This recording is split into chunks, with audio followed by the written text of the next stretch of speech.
The Yalta Conference, also referred to as the Crimea Conference, was held February 4th through the 11th, 1945, at the Levadia Palace in the resort city of Yalta, located on the north coast of the Black Sea in the Crimea Peninsula.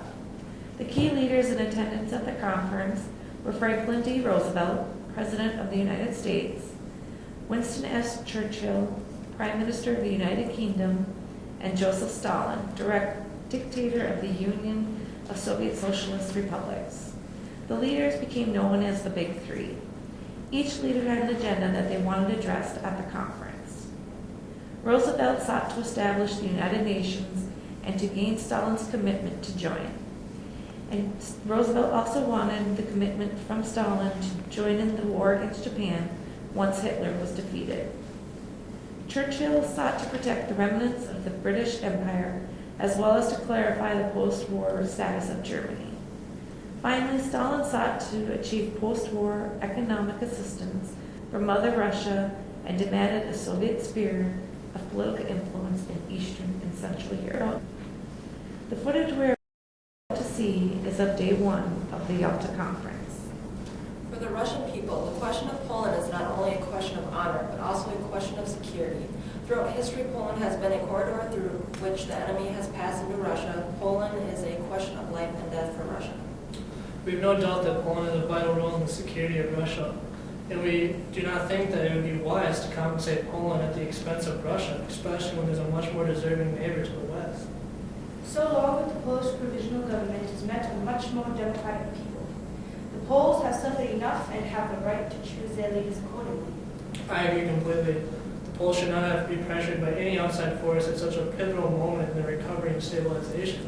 I applaud the comradeship you two share together. As long as the Russian border remains on the Curzon Line established in 1939, Poland can have its free elections.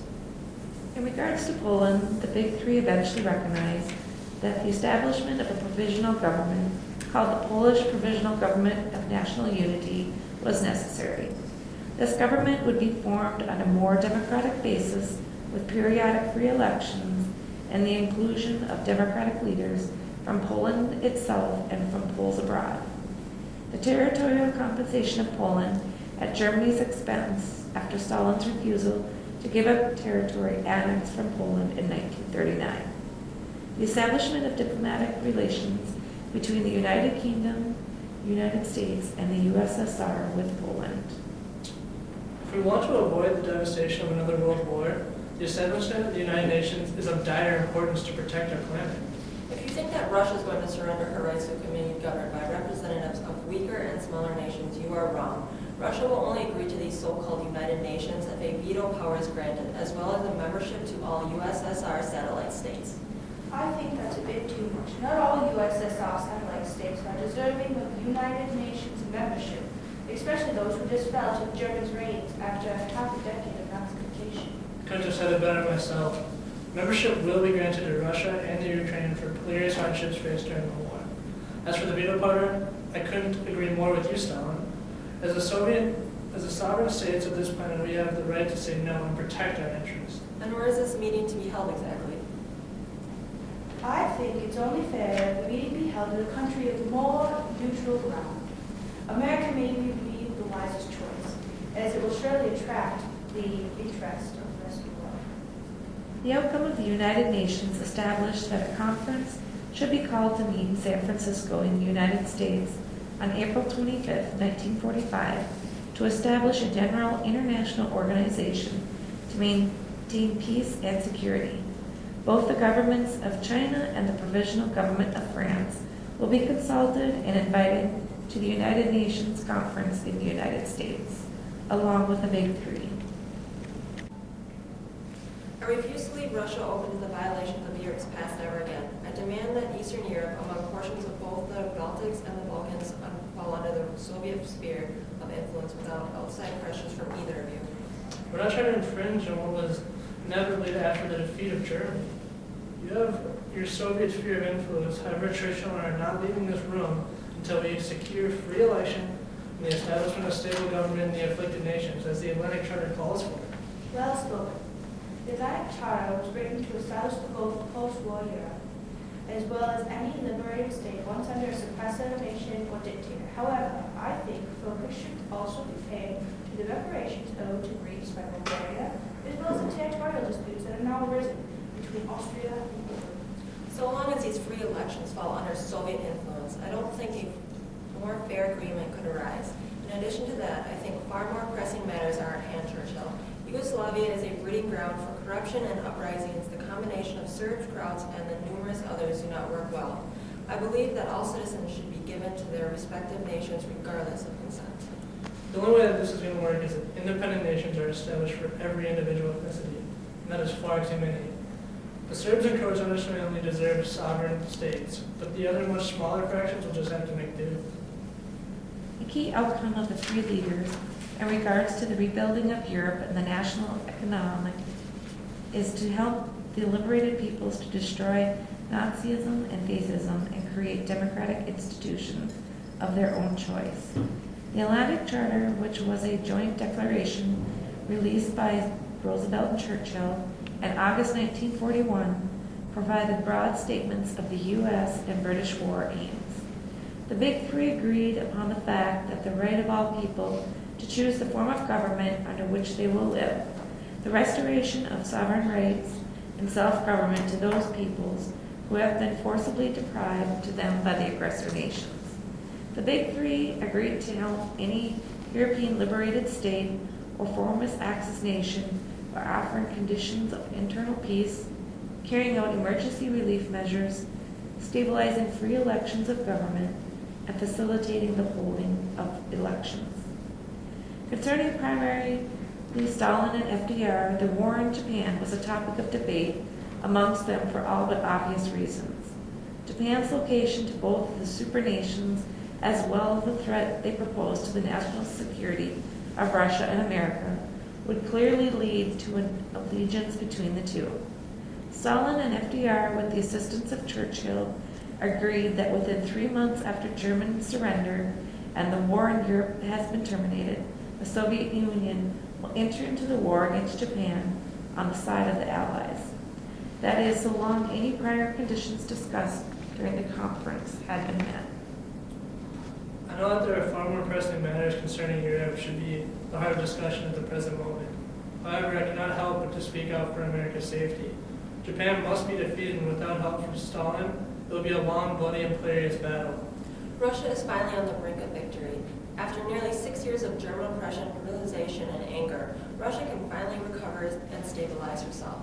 But now you ask me to throw her into the middle of another American war. If Russia agrees to enter the war against Japan within 90 days after the surrender of Germany, the United States will recognize Mongolia as a Russian satellite, as well as recognizing your claims to the northern Chinese railroads. Is that all America is willing to give me for the thousands of troops I am sure to lose in this pointless power battle? Surely you can't be asking for anything more, Stalin. The forces of Soviet and American troops alone are enough to crash Japan within a month anyway. For Russia's allegiance in the war on Japan, not only will the aforementioned promises be granted to Russia, but America is also willing to secede the South Sakhalin and Kuril Islands to Russia, as well as this Japan's Darien port will be internationalized, and the Port Arthur will be solely leased to Russia. Now, do we have a deal? I believe we do. With all other matters aside, the most dire and pressing matter discussed at the Yalta Conference was the question of Germany's future. The Big Three all had different ideals when it came to the dismemberment, demilitarization, and the future of Germany in global affairs. I'm in favor of giving France a zone, but I cannot forget that in this war, France opened her gates to the enemy. Not only this, but France is nowhere near entitled to a zone of influence. Yugoslavia and Poland are far more deserving. Therefore, I will not be ceding any land from the Russian zone to France. It must only come from the United Kingdom and America. That only sounds agreeable. France deserves a zone simply out of justice, and myself and FDR have to sacrifice a little less land for Soviet. I'm not finished yet, Churchill. Granting de Gaulle a zone in Germany will only make him think that he is entitled to attend all the conferences held by the Big Three, and I know for a fact that none of us at this table would enjoy that very much. Do not worry about de Gaulle, Stalin. This conference and all of those that follow are a very expensive club, the entrance fee being at least 5 million soldiers. Very true, Churchill. Now that we've established the German dismemberment into the British, American, French, and Russian political zones, I think it is time that we move on to other issues concerning Germany and its future. The unconditional surrender and demilitarization of Germany are obvious. I think we can agree that these measures do not need to be discussed in further detail. Naturally.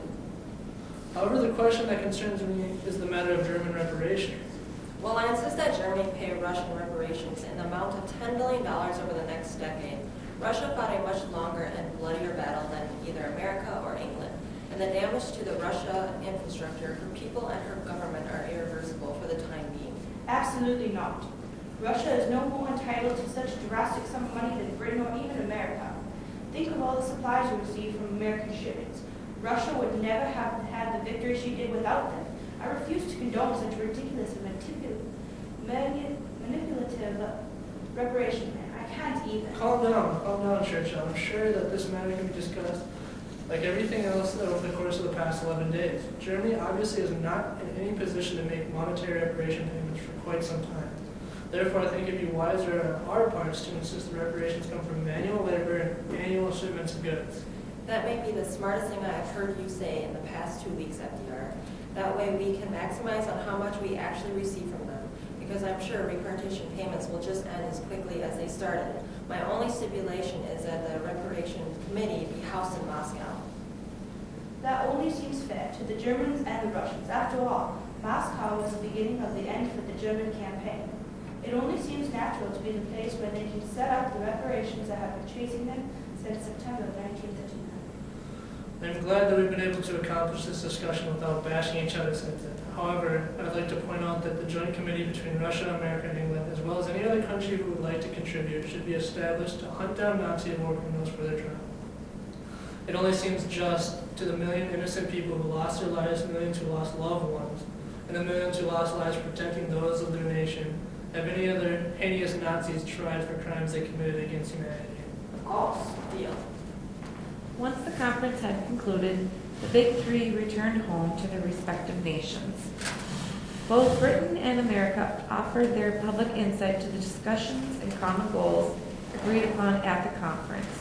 Stalin, however, remained in the dark and said little to the Russian people in the weeks following Yalta. The British House of Commons felt that Roosevelt and Churchill gave in to Stalin's many demands. Churchill felt the Yalta Conference was a success and defended his position. I repudiate any suggestion that we are making a questionable compromise or yielding to force or fear. The Poles will have the future in their own hands, with the single limitation that they must honestly follow a policy friendly to Russia. That is surely reasonable. I know of no government which stands to its obligations more solidly than the Russian Soviet government. I come from the Crimea Conference with the firm belief that we have made a good start on the road to world peace. There were two main purposes in the Crimea Conference. The first was to bring defeat to Germany with the greatest possible speed and the smallest possible loss to Allied men. The second purpose was to continue to build the foundation for an international accord that would bring order and security after the chaos of war, which would give some assurance of the lasting peace among the nations of the world. The Crimea Conference was a successful effort by the three leading nations to find a common ground for peace. We propose to substitute for all these a universal organization in which all peace-loving nations will finally have a chance to join. And that, my friend, is the principal message I can give you. But I feel it very deeply, as I know that all of you are feeling it today, and you are going to feel in the future. However optimistic Roosevelt may have sounded during his address to Congress regarding the Yalta Conference, his facade quickly faded. 3 weeks before Roosevelt's death, he came to the realization that he had failed miserably and that his advisors had been right. He admitted that Varel Harriman, U.S. ambassador to the Soviet Union, was right when he said, "We cannot do business with Stalin. He has broken every one of the promises he made at Yalta." Stalin's silence about Yalta became undoubtedly clear after he began to break nearly every promise he had made to Churchill and Roosevelt. In March 1945, Stalin did comply with the terms of Yalta by inviting Polish leaders from abroad to form the new Polish government. When the leaders arrived, they were immediately arrested by the Soviet police. Around June 1945, the new government was organized and consisted of Polish government and exile members, but Stalin made certain that none of the old guard possessed any real power. Throughout his newfound sphere of influence, Stalin's promise for free and unfettered elections never materialized. On top of this, elections were not even held unless the Communist Party was certain to gain the majority. Stalin also refused to permit either British or American facilitators to any election under his jurisdiction.